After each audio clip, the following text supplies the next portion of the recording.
Hi hello viewers. இந்த வீடியோவில் mutton குழம்பு மட்டன் வறுவல் செய்கிறது எப்படின்னு பார்க்கலாம் வாங்க. வீடியோக்குள்ளே போகிறதுக்கு முன்னாடி யாழிசையும் நானும் சேனலை சப்ஸ்கிரைப் பண்ணிக்கோங்க. மறக்காமல் பெல் ஐக்கானை கிளிக் பண்ணிடுங்க. அப்போ தான் நான் டெய்லி போகிற வீடியோஸ் உங்களுக்கு டக்குன்னு நோட்டிஃபிகேஷனில் வரும். தேவையான பொருள் பார்த்துடலாம் வாங்க. மட்டன், சின்ன வெங்காயம், இஞ்சி பூண்டு விழுது, தேங்காய், கருவேப்பிலை, பச்சை மிளகா, கொத்தமல்லி தழை, மஞ்சள் தூள். வீட்டில் அரைச்ச கறி மசாலா தூள் நாங்கள் யூஸ் பண்ணிக்கிறோம். அப்படி இல்லைன்னா நீங்கள் மட்டன் மசாலா கறி மசாலா கூட யூஸ் பண்ணிக்கலாம். 1 kg மட்டன் எடுத்திருக்கேன். அதை சுத்தமாக கழுவி அலசி வச்சுருக்கேன். ஃபஸ்ட்டு நம்ம மட்டனை வேக வச்சிடலாங்க. குக்கர் எடுத்துக்கலாம். குக்கர் எடுத்து அடுப்பில் வச்சு குக்கர் நல்லா சூடானதுக்கப்புறம் தேவையான அளவு எண்ணெய் ஊற்றிக்கலாங்க. இப்போ நான் 1 kg மட்டன் வேகிறதுக்கு தேவையான அளவுக்கு எண்ணெய் ஊற்றிருக்கேங்க. எண்ணெய் நல்லா சூடானதுக்கப்புறம் கடுகு, கடலப்பருப்பு, உளுந்தம்பருப்பு சேர்த்திக்கலாங்க. கடுகு நல்லா வெடிச்சு வர்றப்ப கருவேப்பிலையை ஆட் பண்ணிக்கலாங்க. அடுத்து சுத்தமாக கழுவி வச்சுருக்க மட்டனை இதில் சேர்த்திக்கலாங்க. ஒரு கரண்டியை வச்சு நல்லா கலக்கி விடணுங்க. மட்டன் நல்லா உருண்டு வரணுங்க. நீங்கள் போட்டுட்டு அப்படியே விட்டுட்டிங்கன்னா சுற்றியும் ஒட்டிடுங்க. அதனால் ஒரு 2 or 3 minutes நல்லா கலந்து விட்டிங்கன்னா மட்டன் பாருங்கள், நான் வீடியோவில் காமிச்சிருக்க மாதிரி நல்லா உருண்டு வந்துடுங்க. நல்லா உருண்டு வந்ததுக்கப்புறம் இந்த மட்டனுக்கு தேவையான அளவுக்கு மஞ்சத்தூள், உப்பு ஆட் பண்ணிக்கலாங்க.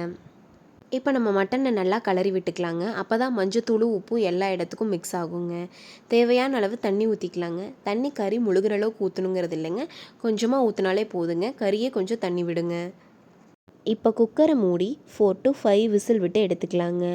விசில் வர்றதுக்குள்ளே நம்ம குழம்புக்கு தேவையான மசாலா ரெடி பண்ணிடலாம் வாங்க. மசாலாவுக்கு தேவையானது பார்த்துடலாம் வாங்க. சின்ன வெங்காயம் இவ்வளோ எடுத்துருக்கேங்க. நான் ஒரு 3 பேத்துக்கு 2 நேரத்துக்கு ஆகிற மாதிரி குழம்பு வைக்கிறங்காட்டி இவ்வளோ வெங்காயம் எடுத்துருக்கேங்க. கருவேப்பிலை எடுத்துக்கலாங்க. பூண்டு, இஞ்சி, தேங்காய், திருவின தேங்காய் எடுத்துக்கலாங்க. நான் இவ்வளோ தேங்காய் எடுத்து வச்சுருக்கேன். கறி மசாலா தூள் எடுத்துக்கலாங்க. இந்த மசாலா நம்ம வீட்லேயே ப்ரிப்பேர் பண்ணதுங்க. பட்டை, கிராம்பு, சோம்பு, கசகசா இது எல்லாமே எடுத்துக்கலாங்க. கடாயை அடுப்பில் வச்சுக்கலாங்க. எண்ணெய் நல்லா சூடானதுக்கப்புறம் நம்ம சின்ன வெங்காயத்தையும் கருவேப்பிலையும் இதோட ஆட் பண்ணிக்கலாங்க. இந்த ரெண்டையும் ஒரு வதக்கி விட்டுட்டுங்க இஞ்சி, பூண்டு எடுத்துக்கலாங்க. அது கூடவே நம்ம ஹோல் ஸ்பைசஸ் பட்டை, கிராம்பு, சோம்பு, கசகசா எல்லாம் சேர்த்து வெங்காயத்தை நல்லா வதக்கிக்கலாங்க. வெங்காயம் ஒரு 5 minutes நல்லா வதங்கி வரணுங்க. வெங்காயம் வதங்கிறதுக்கு கொஞ்சம் தண்ணி கூட ஆட் பண்ணிக்கலாங்க. எந்த அளவுக்கு வெங்காயம் நல்லா வதங்கி வருதோ அந்த அளவுக்கு குழம்பு நல்லா மணமாக இருக்குங்க, பச்சை வாசனை இல்லாமல் இருக்குங்க.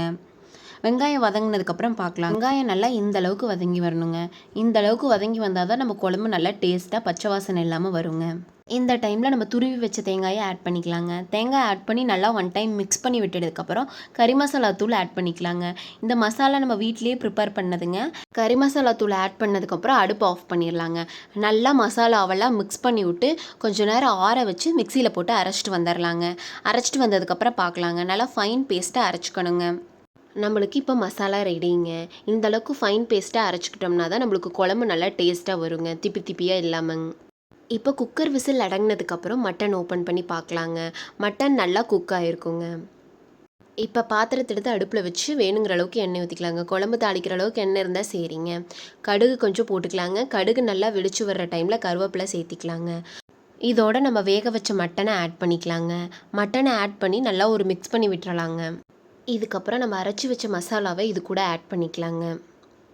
குழம்புக்கு வேணுங்கிற அளவுக்கு வாட்டர் ஆட் பண்ணிக்கலாங்க. நம்ம எந்த அளவுக்கு தண்ணி சேர்த்திக்கிறோமோ அந்த அளவுக்கு குழம்பு நம்மளுக்கு நிறையா வருங்க. இப்போ நல்லா தண்ணி சேர்த்து மிக்ஸ் பண்ணி விட்டுக்கலாங்க. குழம்புக்கு தேவையான அளவுக்கு உப்பு சேர்த்திக்கலாங்க. உப்பு சேர்த்தி நல்லா மிக்ஸ் பண்ணி விட்டுறலாங்க. குழம்பு நல்லா ஒரு 4-5 கொதி வரட்டுங்க. ஒரு மூடி போட்டு நல்லா குழம்பு மூடி வச்சிடலாங்க. பச்சை வாசனைலாம் போய் குழம்பு மணம் வருங்க. அந்த டைமுக்கு நம்ம ஓப்பன் பண்ணி பார்க்கலாங்க. இந்த டைமில் குழம்ப நம்ம ஓப்பன் பண்ணி பார்க்கலாங்க. குழம்பு நல்லா கொதிச்சு வந்திருக்கு பார்த்தீங்களா? இப்போ குழம்பு ஒரு பாத்திரத்துக்கு நம்ம மாற்றி வச்சுட்டு கறியை வறுக்க ஆரம்பிக்கலாங்க. வாங்க வறுவல் எப்படி செய்கிறதுன்னு பார்க்கலாம். வறுவலுக்கு தேவையான பொருட்கள்: கருவேப்பிலை, இஞ்சி பூண்டு பேஸ்ட்டு, பச்சை மிளகா ஒரு 3 பச்சை மிளகா எடுத்துருக்கோங்க, கொத்தமல்லி தலைங்க. பாத்திரத்தை அடுப்பில் வச்சு எண்ணெய் ஊற்றிக்கலாம்.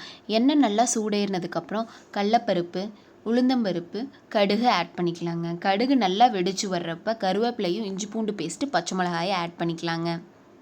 நல்லா வதக்கி விட்டுறலாங்க. நல்லா வதக்கி விட்டதுக்கப்புறம் நம்ம அரைச்சி வச்சோம்ல மசாலா, அதில் கொஞ்சம் வறுவலுக்கு எடுத்து வச்சுருக்கேங்க, அதை கொஞ்சம் ஆட் பண்ணிக்கலாங்க.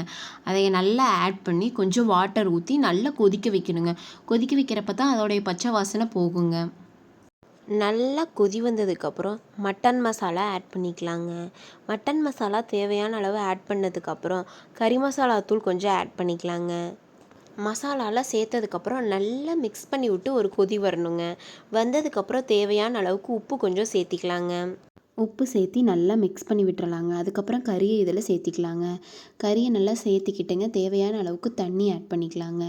தண்ணி ஆட் பண்ணி நல்லா கறியை மிக்ஸ் பண்ணி விட்டுறலாங்க. மிக்ஸ் பண்ணி விட்டு ஒரு மூடி போட்டு ஒரு 5 மினிட்ஸ் நல்லா வேக விட்டுறலாங்க. நம்ம கறி வேக வச்சு எடுத்தங்காட்டி ஒரு 5 மினிட்ஸ் வெந்து வந்தாலே போதுங்க. வெந்து நம்ம அதில் ஊற்றிருக்க தண்ணி நல்லா ட்ரை ஆகிடுச்சு அப்படின்னா வறுவல் ரெடி ஆயிடுச்சுங்க. இதுக்கு மேலே கொத்தமல்லி தழை போட்டு சர்வ் பண்ணலாங்க. இந்த வீடியோவில் மட்டன் குழம்பு மட்டன் வறுவல் பற்றி பார்த்தோங்க. உங்கள் வீட்லேயும் செஞ்சு பார்த்துட்டு எப்படி இருக்குன்னு கமெண்ட் பண்ணுங்கள். மறக்காமல் யாழ் செய்யும் நானும் சேனலை சப்ஸ்கிரைப் பண்ணிக்கோங்க. தேங்க்யூ ஃபார் வாட்சிங்.